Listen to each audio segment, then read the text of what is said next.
everybody, and welcome to the Big Bass Podcast. His name is Terry Battisti. And his name is Ken Duke. Our producer and engineer is Nathan Benson. The title of this episode is Harden, and we're going to tell you the amazing story of the world record smallmouth bass that came from Florida. You mispronounced that, Terry. It's Florida, my home state. Born here, live here. You're going to have to drag me out in a bag. Yeah, that's right, Florida. You know, and not just one world record smallmouth, but multiple world record smallmouths, all from the Sunshine State. You know, who knew? Yeah, exactly. Who knew? Well, you and I did. And at the end of this show, everybody watching is going to be, I don't know, I like to think a little bit smarter, maybe just a little bit more in the grips of Bass Mania. But, yeah, Florida, you don't think of Florida as a smallmouth bass state. Well, maybe that's because you weren't around in the 1930s and the 1940s and even earlier. Yeah, I mean, they were planting bass everywhere all over the world. Largemouth, smallmouth. I mean, in the late 1800s, they were spreading them from the Midwest to, the Northeast and out to California. Same thing with smallmouth. I mean, they were doing the exact same thing. California got its first plants of smallmouth bass, I believe it was in the 1920s, through rail. And they went into Trinity Lake and some of the other lakes in Northern California. So, I mean, it's not unreasonable to think that Florida, why not try the bucket biology and see if they last down there? Yeah, people are not maybe as aware of bucket biology as a way to spread the gospel of bass fishing as they should be.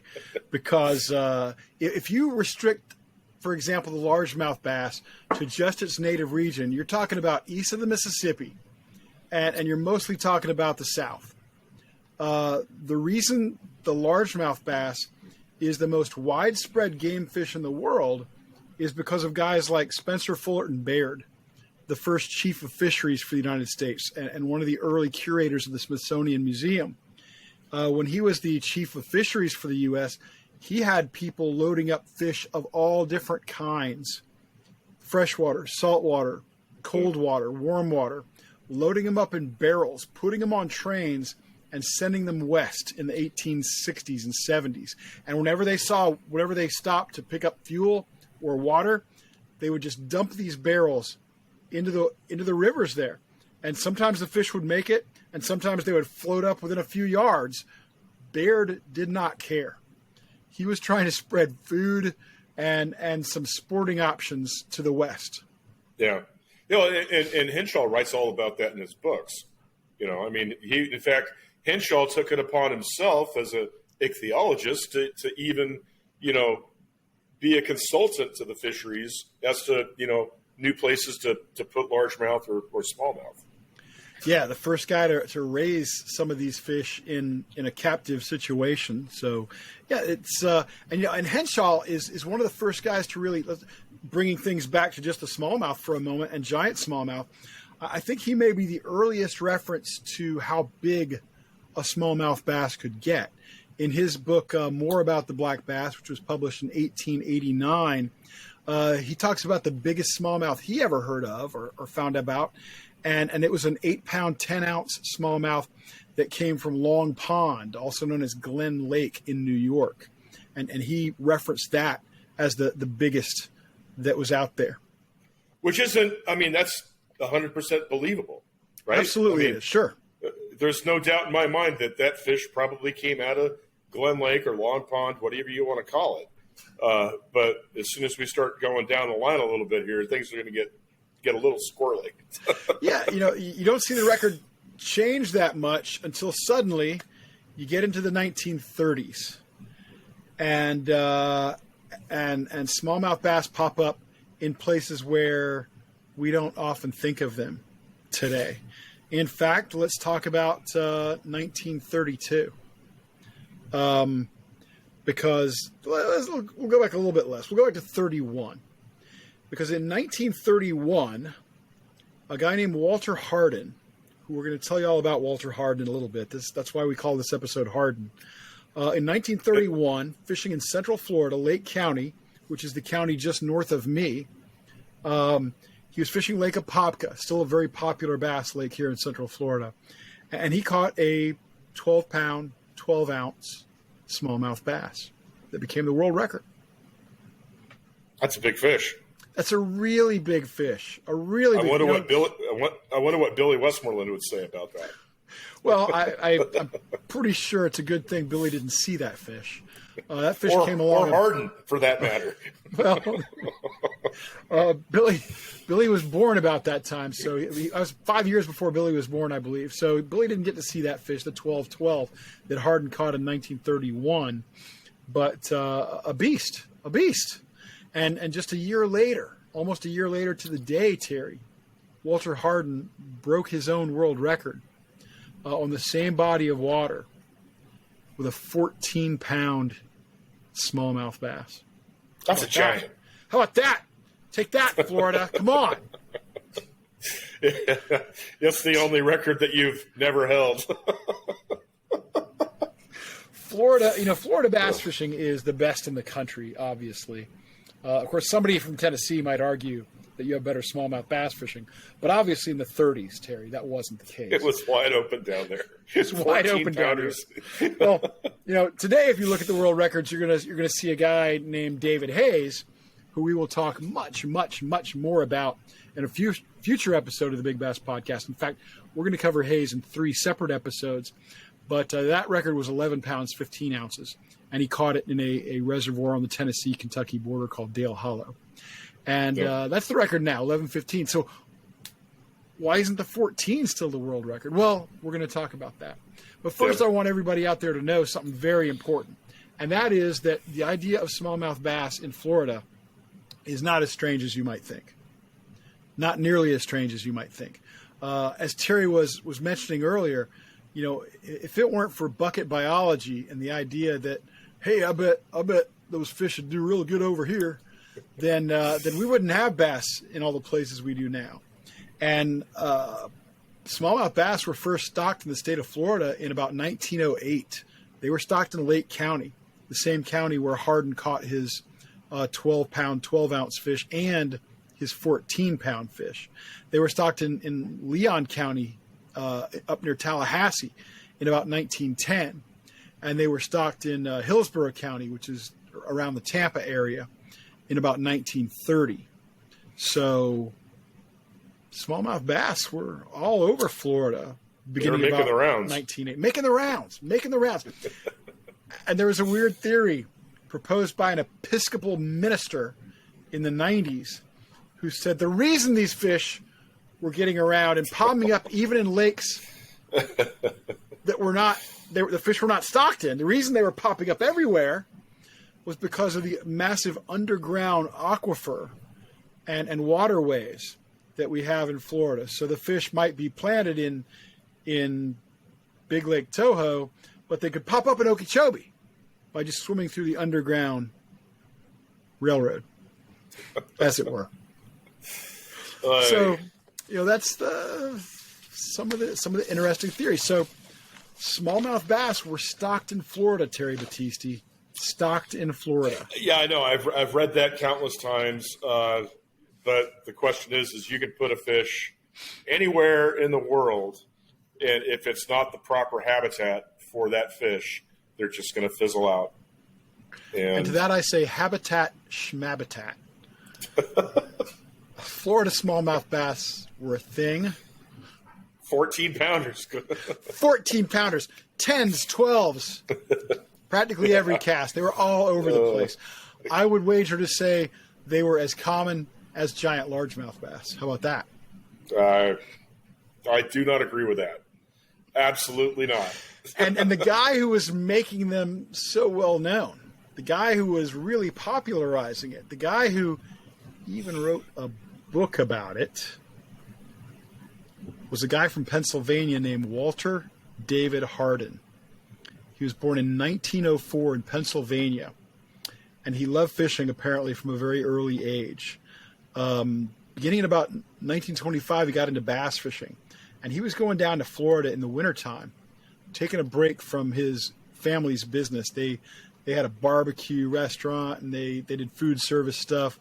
But he would take a break in the winter, I guess, when business was slow for some reason, and he would go down to Florida and become a fishing guide in the Central Florida area, around the town of Oakland, which is very close to Lake Apopka. And that's how he'd spend his time. And he would catch some big fish, including the 12-12 that was a world record smallmouth, including the 14, which was a world record smallmouth. And in 1936, Terry, he wrote this little gem, which is called How to Catch World's Record Bass. Terry, you know what a bass geek I am. I'm going to steal that the next time I'm, down your way. Folks, this is written in 1936. The cover price on it is 60 cents, which would be about $12 or $13 today. Mm-hmm. So not dirt cheap, but almost dirt cheap even then. Well, considering it's like what, a 5x7. Yeah, it's tiny. Yeah. It's tiny. I'm going to hold it up next to a 3x5 card here. It's basically the same size as the 3x5 card, and it's 56 pages long. And I've got hundreds of books on bass fishing, Terry, as you know. And this is my favorite. Well, of course it's your favorite. I mean, it's full of lies and embellishments. I mean, I can get those anywhere. Those are common in the bass fishing literature. But this is my favorite because, A, it was so tough to come by. I mean, I looked for years before I found this book. I have the second edition. Oh, wow. I am still in search of the first edition. So anybody out there who might have a first edition, send it to me. Send it to me. Don't let Terry. Don't let it fall into his evil clutches. He'll just lord it over me. But this is a very cool little book, and it's absolutely a treasure of mine. My favorite book on bass fishing is this one, and there's some gems in here. Some great lines. Harden was a fishing guide, as we said, and he used this book to market his fishing guide efforts. And he used this to sell some fishing lures, and this was a pure marketing effort on his part. Although he does try to do quite a bit of educating in it. Some of my favorite lines from here are, "I have caught more smallmouth bass over 9 pounds than anyone in the world." Embellishments, lies and embellishments. We haven't gotten there yet. You're jumping the gun. On February 6, 1931, I broke the world's record for smallmouths with a 12 3/4 pounder, length 29 inches, and girth 20 1/2 inches.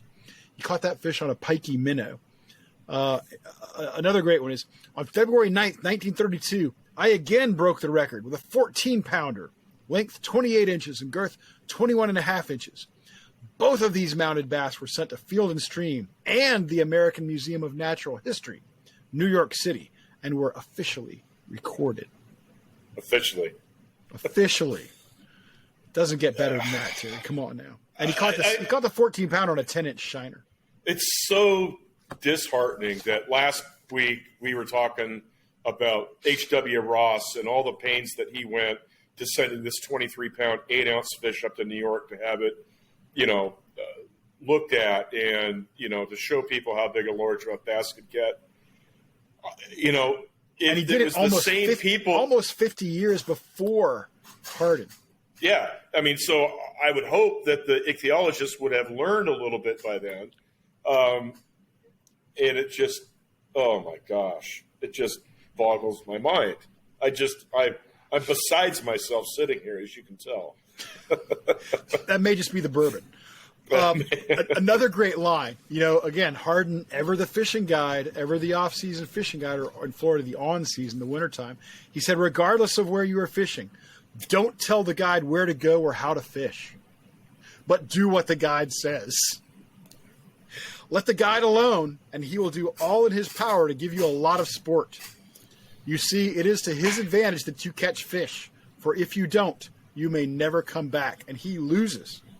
but deep down in his heart, he don't want you to catch too many unless you are a real sportsman and return them to the water. So grammar was not really Harden's thing. It wasn't his forte, but hey, there's early catch and release going on right there. So that's a good thing. There's a plus. Pretty amazing. That's one of the first references I have seen to catch and release in the world of bass fishing. It used to be catch, batter, and fry, but he's talking about that. He's also giving some interesting advice. He said to catch big bass with artificial lures, you must work your lures slowly. His theory was that big fish couldn't move as fast as little fish. And even with the reels of the day, you could crank too fast for a big fish to catch up. Yeah, and I mean, that's just, old school thinking, really old school thinking. Because now we know that it doesn't matter if you've got a 14-to-1 gear ratio reel, you're not going to outpace a bass that fish wants that bait. No, yeah. And I've got biologist friends who tell me that even with our fastest reels these days, we cannot outcrank a bass. No, not a chance of it. Not if they want it. Not if they want it, yeah, which is too often the problem, unfortunately. My favorite part of the book, though, Terry, is probably right at the end. Right at the end, he's got a little section that he calls the best 2 lures I have ever used. And he doesn't tell you what they are.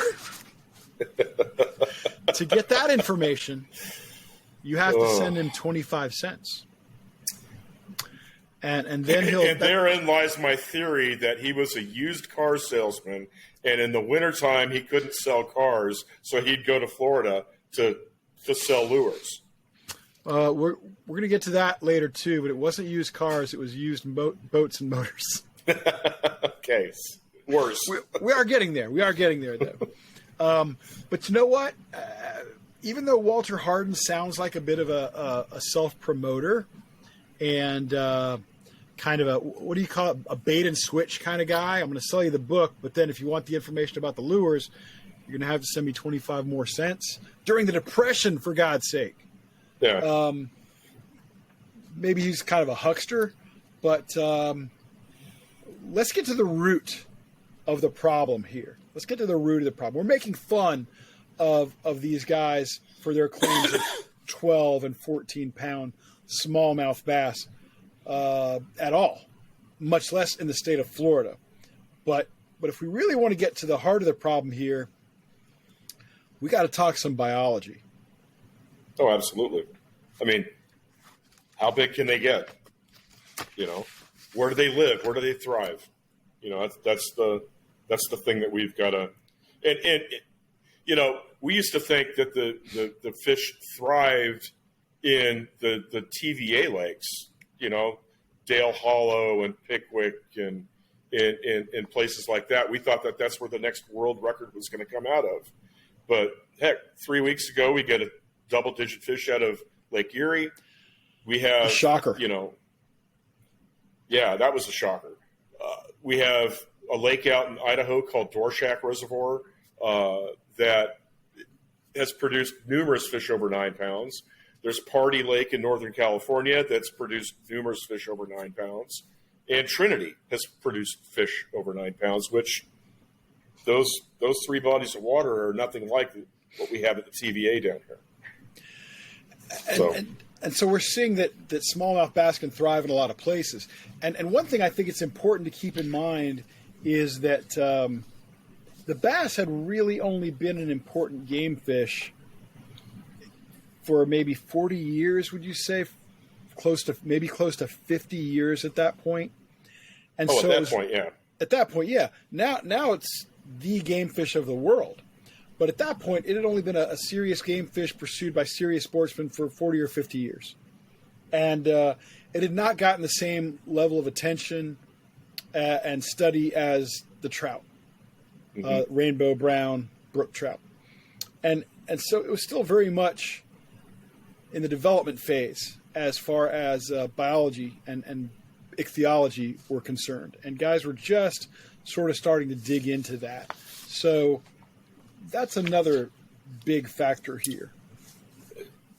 yeah, I mean, how do you learn? You experiment. You don't know what the results are going to be, right? I mean, if you knew what the results were going to be, you wouldn't call it an experiment. Not an experiment, yeah, just a drill. Yeah. But that's why they were putting smallmouth bass in these waters in Florida. Some guys had gone up north; they'd caught some smallmouth bass. They thought it was great, had a terrific time with it. Let's bring them down to Florida, and of course, no one had ever uttered the phrase "invasive species" at that point. Was unheard of. If you could spread smallmouth bass to the state of Florida or Cuba or wherever else, by God, let's get them there. We want them. But so what is a smallmouth thing? You know, I mean, how do you go about proving what a smallmouth bass is? And of course, this is before there's DNA. This is before there's anything like that to really help you dial in and figure out what a smallmouth bass is. So the biologists of that era were defining smallmouth bass by things like scale count, by dorsal spine count. They were counting the number of scales along the cheek of the bass. They were counting the number of scales along the lateral line. Yep. And or where the dorsal fin comes in, or the anal fin, the anal vent, all that stuff. There's all sorts of different ways of doing it. And guess what? A smallmouth bass has a lot in common with a Florida largemouth bass, if that's all you look at. Yep. A lot in common. I mean, a lot in common. And if your only parameters for saying it's a largemouth bass versus a smallmouth bass are things like scale count and the separation of the dorsal spine, then you're going to make that mistake. Because these fish that guys were catching, and we're talking about multiple fish over 10 pounds that were being classified as smallmouth bass, many of them were examined by a biologist. Mm-hmm. Many of them were examined by an ichthyologist. But when those biologists and ichthyologists were working from the wrong blueprint, they were doomed to make that error. Right. Yeah, I mean, if you look at scale count, between the smallmouth and the Florida, I mean, they are within statistical error. So you can't say, based upon that one parameter, what is what. But I would hope that, okay, this fish is green and this one is bronze, that would have been something. I mean, and they weren't looking at the the jaw hinge with respect to the eyeball. I mean, when did they start doing that, Ken? Well, they were doing that even at this time, even in the 30s and 40s, but I think there's also some variation in that. There's always some variation because animals are individuals too. And sometimes where it might be a little harder to identify where the hinge is, mm-hmm. and you really want it to be a smallmouth because if it's a smallmouth, it's a new frickin' world record. Whereas if it's a largemouth, it's just a really good fish. Then you're going to err on the side of what you want it to be, right, rather than what it probably is. Mm-hmm. And we're going to get deeper into this in a moment, but what's hilarious to me about this whole drama that played out in Florida about the smallmouth bass, mostly in the 30s and 40s, turns out that although smallmouth bass were stocked in a lot of waters in Florida, beginning in 1908, there is zero evidence that anybody ever caught one here. Yeah. Zero evidence that they ever lived through the year. Mm-hmm. Because they were planted as fingerlings. There's no evidence that they ever reached maturity. They were all bait. They were all bait, exactly. Yeah. They were dropped there, and they were stocking them in 10,000 at a time. So they were stocking them in some pretty good numbers because most of the lakes around here are just a couple thousand acres. So they're healthy numbers to stock, perhaps, but they were all bait. They were all probably enormously lethargic in the water temperatures that we have here in Florida, especially in from April through October, and they were all bait. They all got gobbled up.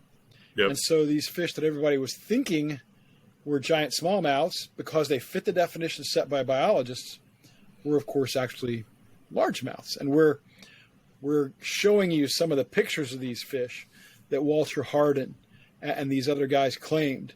And you don't have to be an ichthyologist to know that these are largemouth bass. You don't have to do anything except look at the pictures we are showing you now to know that these are not smallmouth bass.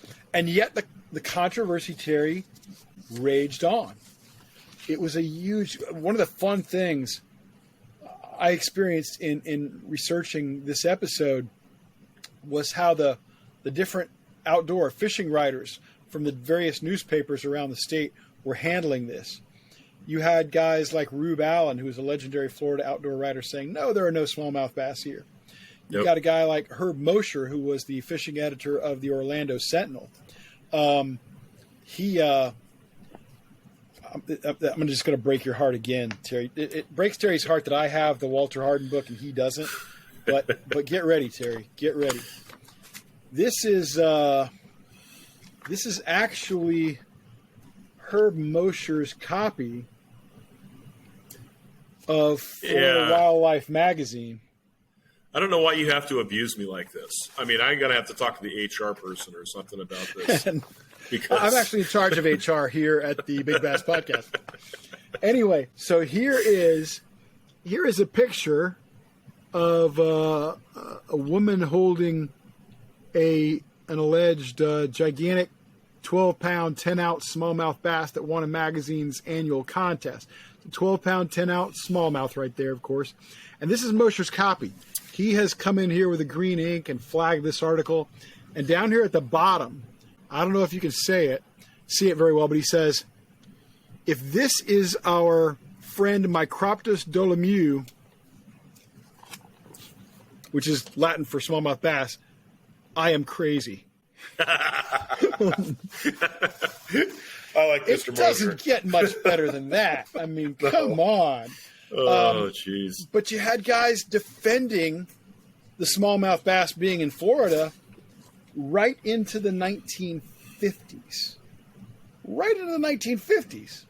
Saying, I don't know why they don't say there's a smallmouth bass here, because I caught 17 of them yesterday. Yeah.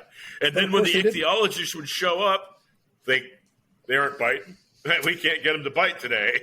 Every time they said that. There's a great article in a year later, exactly a year later, in the September 1949 issue of Florida Wildlife Magazine. A guy named Jack DeQuinn. He was the chief fisheries biologist for the state at that time, and he wrote a cool article called "Is the Florida Smallmouth a Fable?" And I ran into that one. Yeah. Here's a great quote. My favorite quote from that article is this. He said, I cannot state definitely that there are no smallmouth bass in Florida. I can only say that neither I nor any other biologist or ichthyologist has seen one. Beautiful line. I mean, it leaves the door open, right? You know. It does, because, well, he was smart enough and he was sensitive enough, I guess, and he also probably didn't want to be proven wrong in the off chance that somebody catches one, to realize that it's kind of like the Loch Ness Monster. You can prove it exists, but you can't really prove it doesn't exist. Yeah. It's difficult to prove that nullity. Mm-hmm. So, and just to continue to beat up poor Dr. Battisti here, the preeminent biologists of that time in the fisheries world were a couple of guys at the University of Michigan. And they wrote this treatise, which was very influential in 1940, Hubbs and Bailey. I have that. Okay, you got that one. But do you have this one? The 1949 I can't see the date on it. one. I have the 49 one. Okay, then April 49, I think it was. Yeah. No, February 49. February 49. But I'm sure it's the same one. Yeah. Well, do you have Reeve Bailey's magazines from back in the day? No, I don't know. No, you can stop. You can stop. Put a fork in it, Ken. In case you're wondering why I do the Big Bass podcast, it's just to break Terry's heart. But he likes Bailey to see tears. If you want to see Terry cry, just show him cool bass memorabilia that he doesn't have. But don't worry, he's going to have his comeuppance against me soon enough because he's got a lot of great stuff I've never even seen. But two guys, Carl Hubbs and Reeve Bailey, they were the preeminent bass biologists of the era. Yep. And what they said kind of ruled the day back then. And they had caught wind of this Florida controversy, hadn't they? Well, it was pretty stinky. How could they not catch wind of it? That's true. True enough. I mean, that draft from Florida went all the way north up to Michigan. Careful now. Florida is the Sunshine State. It's the finest state in our union. Oh, yeah. I mean, they essentially that journal article from 49 essentially is the slam dunk. It is our door slam. You know, at the end of every one of our episodes, we have a door slam, slamming the lid on that case, and that's exactly what they did with that. And in the proper, polite, yet stronghold or strong arm type, writing that you do in a journal like that when you're trying to prove your fact and tell someone else that they're, a few bubbles shy of being level or whatever the hell that, saying is, not plumb. Anyway, they essentially wrote it out. I mean, they nailed it. Yeah, I want to read a little of that language because I ordinarily know. Yeah, Dr. Battisti, and he is a PhD in stuff I can't even pronounce. Stands for a public high school diploma. No, he's got a PhD in engineering. He's super bright. I'm not so bright, and I don't usually handle the technical journals very well. But this is one that I read with great interest, and I want to share a little bit of it with you. This is from Bailey and Hubbs, The Black Basses of Florida, with description of a new species. This is the new species that they identified was the Suwannee bass, but we're digging into their comments here about the smallmouth, of course.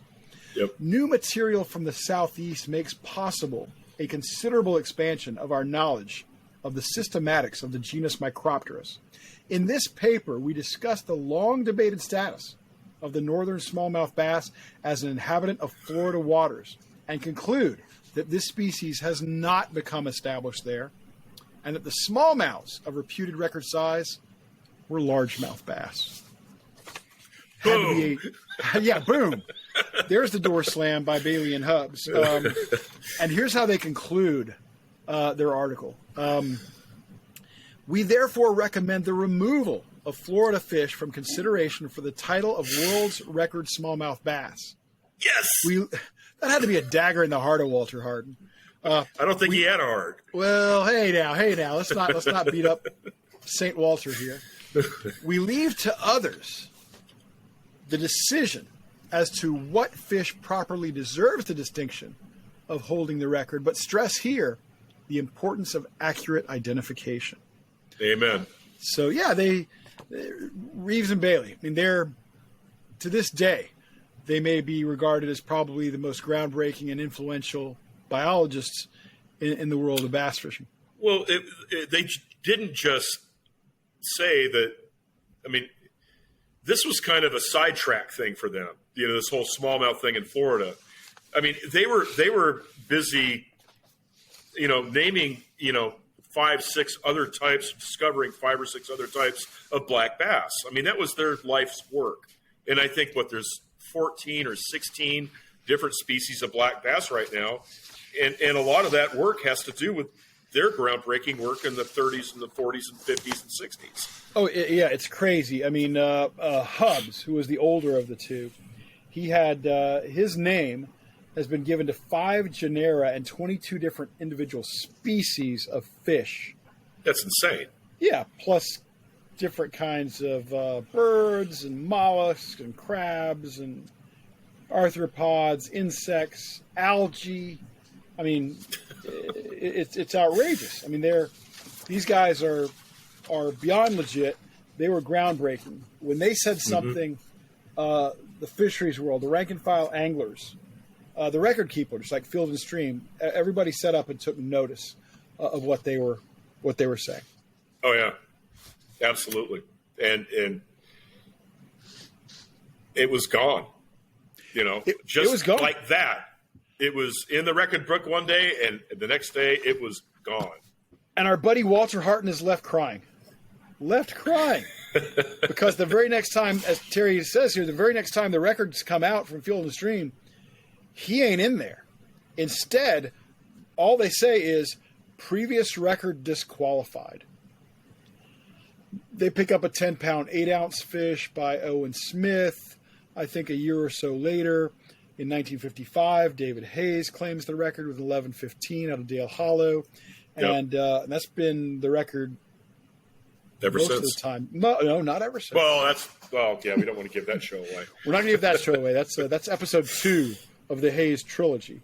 But Walter Harden, who's been guiding and doing all these things and catching these giant smallmouth bass, he's done. His lures are taken out of production. The baits that he's been designing for Heddon are gone now. I guarantee you, being discounted and thrown out of the record books was not good for book sales. That's why this book is so hard to find. Yeah. But he did stay involved in the outdoors field and in fishing and boating. He opened up Harden's Boat Sales right next to Harden's Barbecue. And his ads of the day said, if you can't make a deal with us, you're not in the market for a motor. Or you're not hungry. Or you're not hungry, yeah. I mean, you could have some barbecue. Oh, man. And on January 11th, 1957, at Connellsville State Hospital in Pennsylvania, after an illness of several days, Walter Harden died. And he's buried in Green Ridge Memorial Park in Connellsville, Pennsylvania.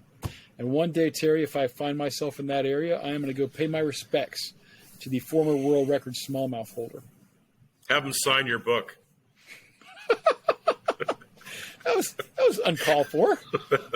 You're just upset because you don't have the book. Yes, I am. Admit it. That's it. It's all about who has the book, who doesn't have the book. For what it's worth, folks. Yeah, I mean, this is the only one of these I've ever seen. So, but you're all into this genealogy and Scientology and stuff. Numbers. No. What? How old was he when he died? Was he born in 1904? Died in 57. So he was 52. 53. 52, Oh, 53. He died in January 57, so he's 52 years old. Young man. I thought I read somewhere that he was pushing his car out of the snow and had a heart attack or something. But all the obituaries of the time say that he died after an illness of several days. Now, maybe that was a result of a heart attack or something. I'm not sure. I don't know exactly what killed the man.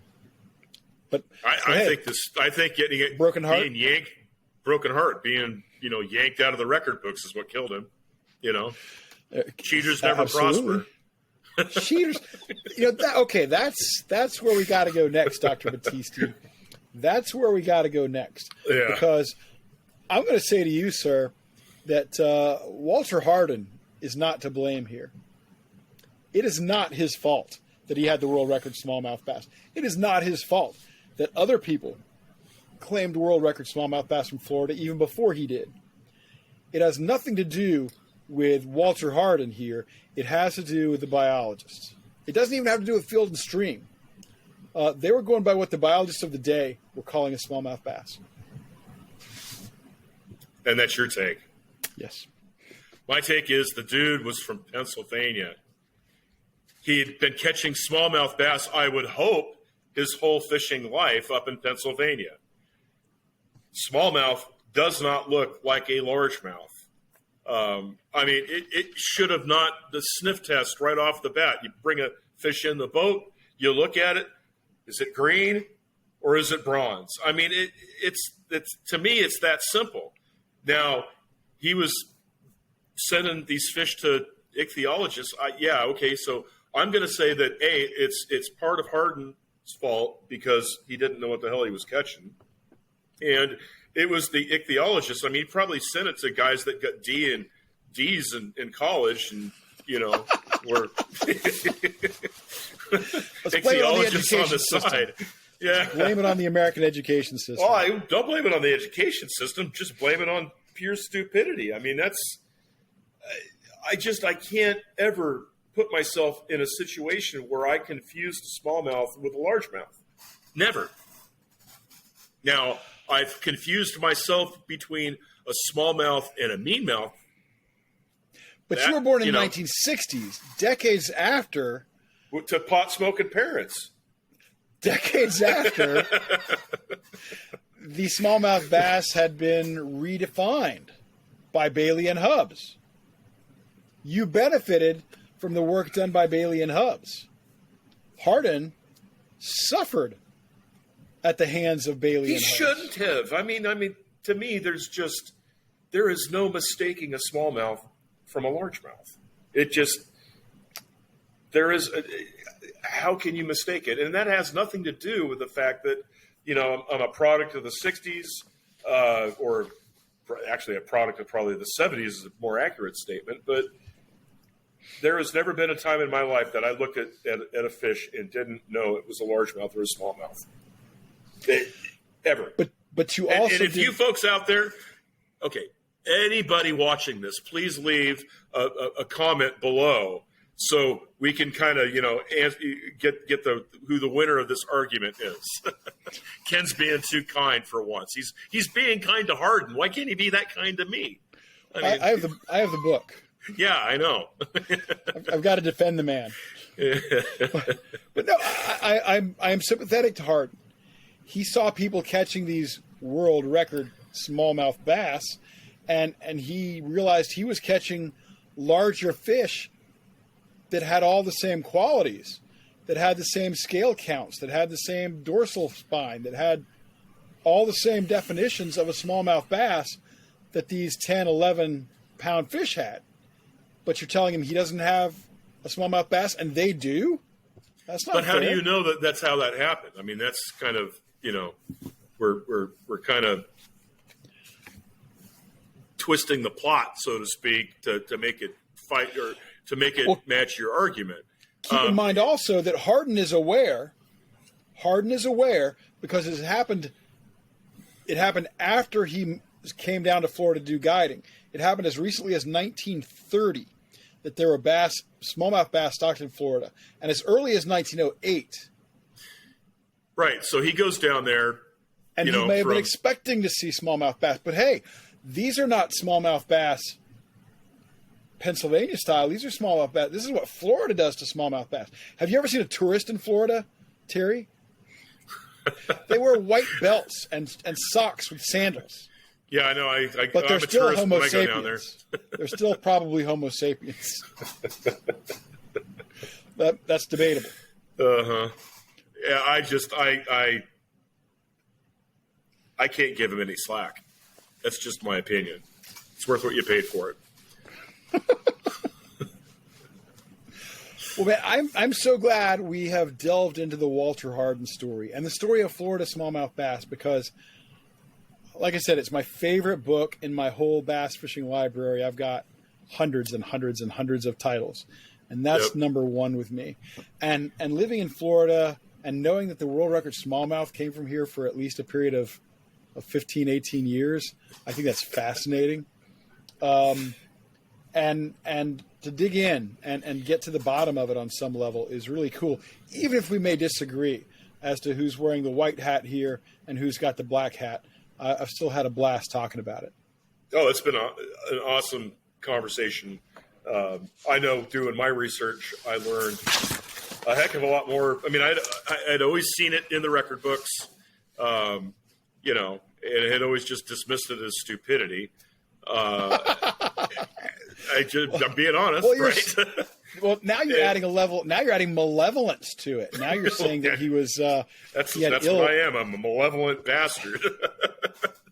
But yeah, but I had never really done anywhere close to the research that you had done, and so I learned a lot. I mean, it was to me, it was worthwhile, spending, a few days digging deep and talking to you and stuff like that and learning about this fish. It was, or the smallmouth in Florida. So. Yeah, as we dig into these stories for the Big Bass podcast, one of the fun things is, I think Terry's going to agree with me on this, is that we think we know these stories. We think we know. Yeah. Because we've read a lot about them, read a little bit about them, heard a little bit about them, maybe even witnessed some of the stuff. But when you do the deeper dive, there's always a lot more to it, and it's even more fascinating. Yeah, the little gems that you pick up that you never would have thought are, and both Ken and I feel the same way, and I'm sure there's, a lot of you folks out there watching this and listening to this that agree with us. It's when you find that one little thing that answers the question that you've always had, it's like you've struck gold or something. It's meaningful. So. It's special, and I don't get that feeling and that kind of excitement very often. So that's why it's such a thrill to do this show. And I guess that's a wrap for this episode of the Big Bass Podcast. I'm Ken Duke, and on behalf of Terry Battisti and our producer Nathan Benson, I want to thank you for joining us. We really hope you enjoyed the program, and if you did, please rate, share, and review. I hear that's important. Anything at all you can do to help us spread the word and grow our audience is much appreciated. We do this show because we love the sport and its history, but we'd also appreciate the support of sponsors. So if you're interested in sponsoring the show, please get in touch. Our email addresses are below if you're watching us. And if you're listening to the podcast, you can reach us at ken@thebigBassPodcast.com, Terry @thebigBassPodcast.com, or Nathan @thebigBassPodcast.com.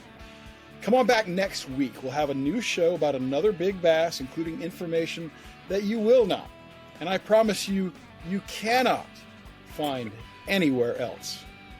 No, that's for sure.